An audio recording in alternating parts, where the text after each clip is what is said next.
É uma história muito interessante e ela vem na sequência da nossa última mensagem há 15 dias. Gênesis capítulo 12. Os irmãos vão acompanhar assentados, evidentemente, a leitura dos textos a partir do verso de número 10. Havia fome naquela terra. Desceu, pois, Abrão ao Egito para aí ficar, porquanto era grande a fome na terra. Quando se aproximava do Egito, quase ao entrar, disse a Sarai, sua mulher: Ora, bem sei que és mulher de formosa aparência. Os egípcios, quando te virem, vão dizer: é a mulher dele, e me matarão, deixando-te com vida. Dize, pois, que és minha irmã, para que me considerem por amor de ti, e por tua causa me conservem minha vida.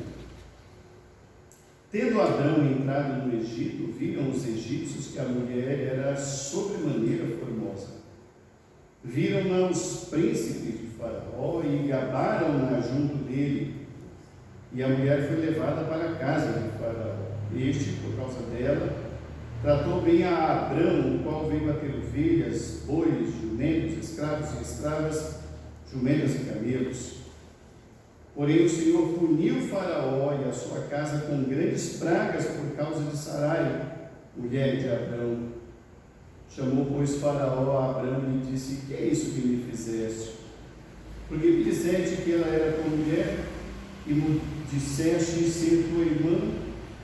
Por isso a tomei para ser minha mulher. Agora, pois, eis tua mulher, toma e vai-te. E Faraó deu ordem aos seus homens a respeito dele, e acompanharam-no a ele e sua mulher e tudo o que ele possuía. Que Deus nos abençoe, irmãos, em nome de Jesus. Amém. Essa é a segunda mensagem sobre o início da vida de Abrão. Há 2 domingos, há 15 dias, nós lemos os versos de 1 a 10 e nós estávamos falando sobre o chamamento de Abrão. Pois bem, hoje é a sequência.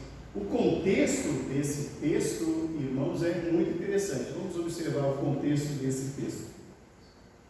Ele está agora saindo de Canaã, ele está chegando agora ao Egito. Ele está indo para o Egito, irmãos, porque o lugar é de grande fome.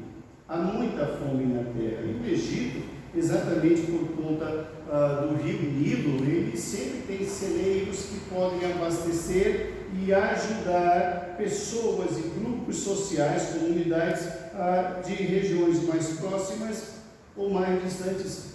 Era muito comum os povos caminharem e fazerem uma grande viagem até o Egito em momentos de fome. Pois bem, é nesse contexto de grande fome, de escassez, em que Abrão se encontra. Então ele toma sua esposa e ambos vão para lá. Só que antes de eles entrarem ao Egito, eles fazem um plano.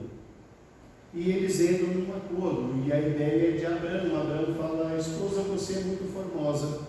Os homens vão me matar porque você é uma bela mulher. Vamos fazer um acordo? Vamos dizer que somos irmãos. E aí eu serei poupado e você também. Pois bem, é isso que eles fazem. Na verdade, irmãos, eles não estão, vamos dizer assim, entre aspas, mentindo plenamente. Porque, afinal de contas, Sarai é irmã mesmo dele, por parte de pai. Então, ali está Abrão casado com sua meio-irmã. Só que na hora de ele assumir como esposa, ele assumiu como esposa. Mas agora, na entrada do Egito, não. Ele se vale de uma meia-verdade. Porque ele entende que os seus planos, a sua ideia, vai prevalecer. Ele entende que em algum momento Deus se esqueceu por conta da fome. Então ele traça um plano achando: olha, o meu plano é bom, vamos segui-lo. E ela concorda. Só que as coisas não caminham muito bem, as coisas não vão bem, porque ao fazer parte da corte de Faraó, junto com outras centenas de mulheres que aquele homem tinha, ele começa a ser visitado com o castigo de Deus. e ele entende que isso ocorre depois que ele tomou aquela mulher para si. Então ele chama Abrão e dá-lhe uma grande dura nele, dizendo: o que é isso que você fez? Se você dissesse que era sua irmã, não teria problema nenhum, mas se fosse sua esposa, não teria problema nenhum, mas você disse que ela é sua irmã, então eu tomei ela para mim, mas não é nada disso. Toma a tua mulher, sai daqui. E deu ordem para que ninguém tocasse nos dois. Na noite de hoje, irmãos, nós queremos aprender com esse episódio a conhecer a Deus, aprender a confiar em Deus. Queremos falar na noite de hoje, irmãos, sobre aprender a caminhar com o Senhor em terra estranha. Eles estavam no Egito, uma terra estranha. Queremos falar sobre o tema: os perigos de tomarmos decisões precipitadas. O perigo de tomarmos decisões precipitadas. Esse é o tema da mensagem de hoje. A primeira lição que nós aprendemos nesse texto, irmãos, é que quando nós tomamos decisões precipitadas, nós corremos o risco de nos preocuparmos com coisas que podem nunca acontecer. Nós projetamos problemas, nós antevemos problemas que só vão existir na nossa cabeça. O verso 12 diz assim: os egípcios, quando te virem, vão dizer: é a mulher dele, e me matarão, deixando-te com vida. Isso era o que ocorreu na cabeça dele. Então ele está projetando um problema, ele está projetando uma situação, e essa situação não veio a ocorrer. Onde ocorria essa situação que ele está planejando aqui no verso 12? Somente na mente dele, somente na cabeça dele. E por que ele maquinou isso? Por que ele imaginou isso? Porque ele deixou de confiar em Deus. Há 15 dias, quando nós começamos essa série, nós falamos sobre o capítulo 12, verso 1, quando Deus o chamou, e lá no verso 4 nós vimos que partiu a Abrão. Ele foi, ele confiou, e Deus disse a ele: seja uma bênção. E no primeiro episódio de teste de fé, ele começa a imaginar 1000 coisas que só acontecem na cabeça dele. Ele agiu de maneira precipitada. O que motivou Abrão a tomar essa decisão? Ele acabou se esquecendo daquele chamado. Ele se esqueceu do chamado: vem, eu te abençoarei. E ele então, quando ele sai, ele acredita nessa palavra, ele obedece a essa palavra. Só que o que fez Abrão deixar de crer por um momento? O contexto social no qual ele estava vivendo. Qual era o contexto social? Nos diz o texto que o contexto era de fome. Abrão, ele deixa de olhar para Deus e começa a olhar para as circunstâncias ao seu redor. O seu coração se fragiliza. A sua fé se torna abalada. E por conta disso ele diz: Deus se esqueceu da sua palavra. Deus se esqueceu da sua promessa. Ele me chamou, e olha agora onde eu estou. Eu preciso sair daqui, mas não porque fui chamado. Eu estou saindo daqui por conta da fome. Então agora eu estou só. Quando nós nos precipitamos, nós começamos a fantasiar coisas, circunstâncias que só existem na nossa cabeça. Isso é fruto do medo. O medo faz isso. O medo tem um aspecto positivo muito bom. O medo nos mantém alertas em muitas circunstâncias. Eu já citei aos irmãos que eu sou motociclista e eu tenho muito medo da moto. Por isso que eu nunca caí de moto, porque eu tenho muito medo de moto. E ainda hoje eu tenho medo de moto. Então, o medo tem o seu aspecto positivo, mas o medo torna-se uma grande prisão. Nós ficamos e podemos nos tornar reféns do medo.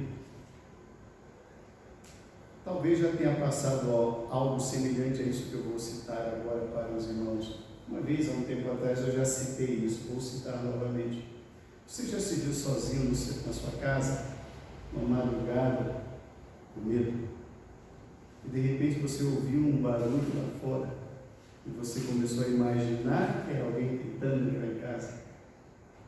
E depois esse barulho aumentou, ou você ouviu esse barulho numa outra parte da casa, e você começou a pensar, puxa, não são dois, um vindo pela frente e outro tentando forçar a janela, e você começa a imaginar coisas.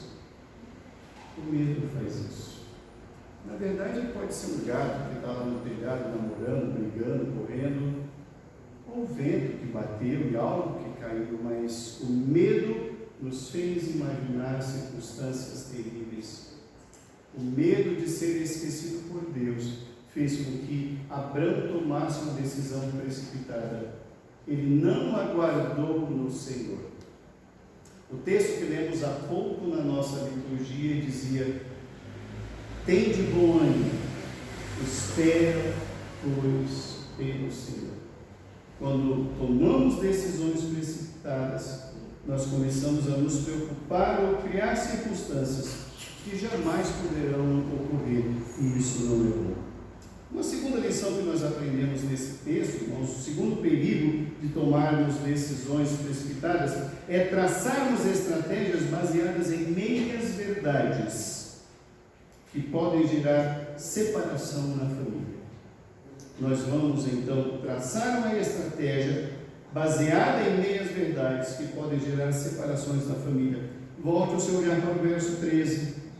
Dize, pois, que és minha irmã, para que me considerem por amor de ti, e por tua causa me conservem a vida. Conforme eu citei alguns minutos atrás, é uma meia verdade, porque de fato Sarai é irmã dele, meia irmã por parte de pai, mas não é irmã completa. Então ele se vale de uma meia verdade e baseado nisso ele cria uma estratégia. Mas qual foi o resultado disso? A família se separou. Ela deixou o convívio de Abraão. Ela foi habitar o palácio de Faraó entre tantas centenas de mulheres que aquele homem tinha. Então, por um tempo, e não sabemos por quanto tempo isso ocorreu, o casal se separou porque houve uma estratégia totalmente equivocada daquela família. Nós já aprendemos, irmãos, que uma meia verdade é igual a uma mentira inteira. Uma meia verdade é igual a uma mentira inteira, porque tem mentira no meio. Se há mentira no meio, o resultado não será positivo, o resultado não será bom. Abraão está olhando as circunstâncias ao seu redor. As circunstâncias, repito, estão lá no verso de número 10. E o quadro não é agradável, é fome. E a fome, como nós já aprendemos, quem tem fome tem pressa, porque a fome não espera. Ele tem que tomar uma decisão. A decisão não foi errada. Onde há alimento? No Egito. É para lá que vamos. Até aí não há problema. O problema é a estratégia que ele toma e com a qual ela concorda. Decisões precipitadas podem colocar a família em risco. Decisões precipitadas podem separar pessoas que se amam. Decisões precipitadas podem colocar em risco o futuro da felicidade de um lar. Decisões precipitadas podem retardar a bênção de Deus, a concretização da bênção de Deus para a vida daquele casal. Tomar decisão precipitada fez com que ele criasse uma estratégia baseada numa meia verdade. Devemos estar atentos a isso. Devemos encarar sim as nossas circunstâncias, mas não tomarmos decisões baseadas nessas circunstâncias, mas no Deus que disse: sai da tua terra, da tua parentela e vai para uma terra que te mostrarei. De ti farei uma grande nação se tu uma bênção. Uma terceira lição que nós aprendemos nesse texto aqui, irmãos, terceiro perigo de tomarmos decisões precipitadas é tomarmos atitudes que vão atingir gravemente outras famílias. Então a gente percebe aqui que um erro leva ao outro, como diz a Bíblia, um abismo chama outro abismo. Uma atitude errada é que ele vai ter que manter o erro, e esse erro vai ter consequências em outras famílias. Pois bem, a ideia foi, vamos dizer para os egípcios que nós não somos casados, somos irmãos. Ok? Essa foi a estratégia, e quando foi levada a efeito, então, os oficiais de Faraó disseram: Faraó, chegou uma mulher nova na cidade, e ela não é casada. Eu acho melhor o senhor observar bem essa mulher, vale a pena, é formosa, vai agregar ao reino, vai agregar ao Senhor. Ele põe os olhos em Sarai e diz: você é casada? Não, não sou casada. Você agora vai participar da minha corte. Separou o casal, separou a família. Só que o que é que vai acontecer? Os versos 15 e 17 nos dizem assim: viram-na os príncipes de Faraó e gabaram-na junto dele, e a mulher foi levada para a casa de Faraó. Porém o Senhor puniu Faraó e a sua casa com grandes pragas por causa de Sarai, mulher de Abrão. A estratégia não deu certo, porque mentira não tem como dar certo. A meia-verdade não tem como dar certo. Então Faraó toma para si. Ela fica então fazendo parte da corte. Está lá, sai da tenda, vai para um palácio. Só que as coisas não dão certo para outras famílias. O reino é abalado. A vida de Faraó é abalada. Nos diz o texto, no verso 17, que houve punição de Deus. Não somente a Faraó. Volte o seu olhar para o verso 17. Faraó e a sua casa. Outras famílias foram atingidas.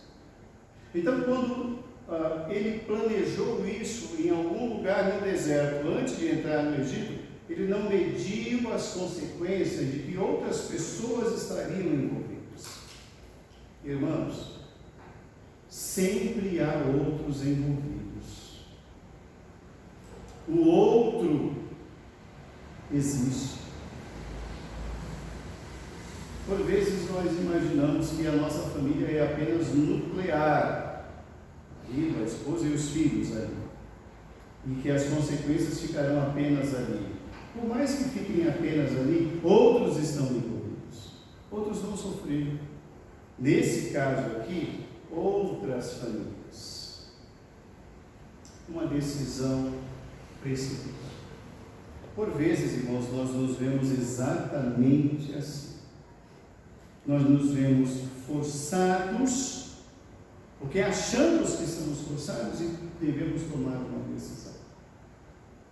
Certo que devemos tomar decisões que devam preservar a família, não prejudicá-la e a outras. Decisões precipitadas. Mesmo pessoas chamadas podem tomar decisões precipitadas. Mesmo pessoas usadas por Deus podem tomar decisões precipitadas. Mesmo homens de fé podem tomar decisões precipitadas. Só que nenhuma delas é positiva, nenhuma delas é boa. Concluindo a nossa reflexão na noite de hoje, irmãos, Abrão e Sarai, em algum momento da jornada, perderam o foco de que Deus chama, direciona, sustenta e provê todas as coisas. Perdendo o foco de fé, desejaram assumir o controle das próprias vidas e tomaram decisões precipitadas ao se preocuparem com situações que poderiam não ocorrer jamais, ao traçarem estratégias baseadas em meias verdades que causaram separação na família e atitudes que atingiram gravemente outras famílias. Precisamos estar atentos a isso. Vamos ler 2 textos bíblicos agora, irmãos, que convergem para isso. O primeiro é Salmo 143, 10. Juntos, leiamos. Ensina-me a fazer a tua vontade, pois tu és o meu Deus. Guie-me o teu bom espírito, por terrível plano. O segundo texto, Salmo 118, versos 8 e 9. Melhor é buscar refúgio no Senhor do que confiar no homem.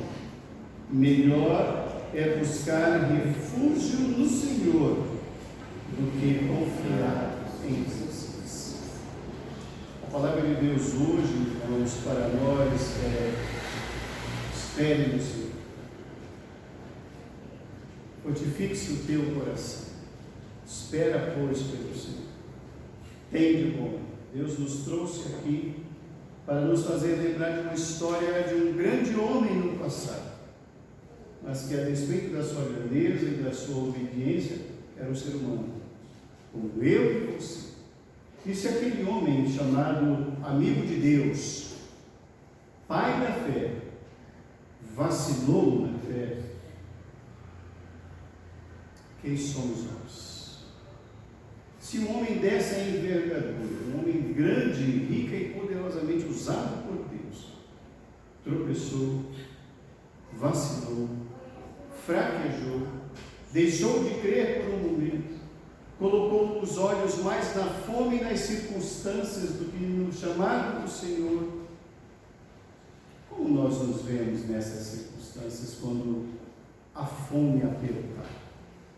Quando os horizontes não puderem mais contemplar o campo viçoso, verdejante, que nos trazem boas notícias, quando os nossos olhos, ao contemplarem os horizontes, não virem nenhuma nuvem trazendo uma chuva com uma gota de água para regar aquilo que com tanta dor e esforço plantamos, como será que reagiremos? Noite de hoje, Deus está nos trazendo aqui para dizer: cuidado com suas decisões, cuidado com o que você planeja. Estamos deixando um ano para trás, estamos começando um novo ano, quase já no final do primeiro mês.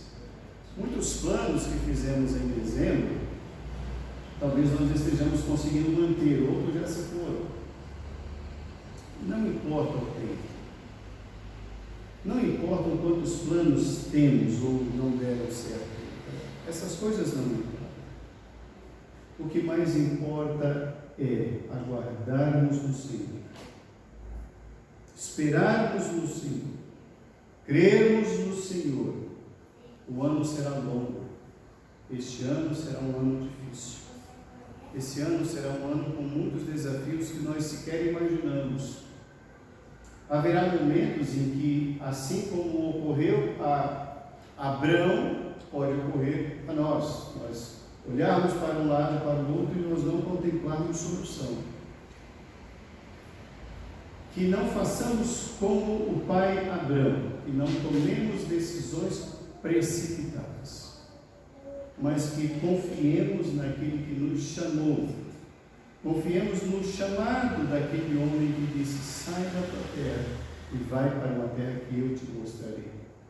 Sê tu uma bênção. Que Deus nos abençoe em nome de Jesus. Amém.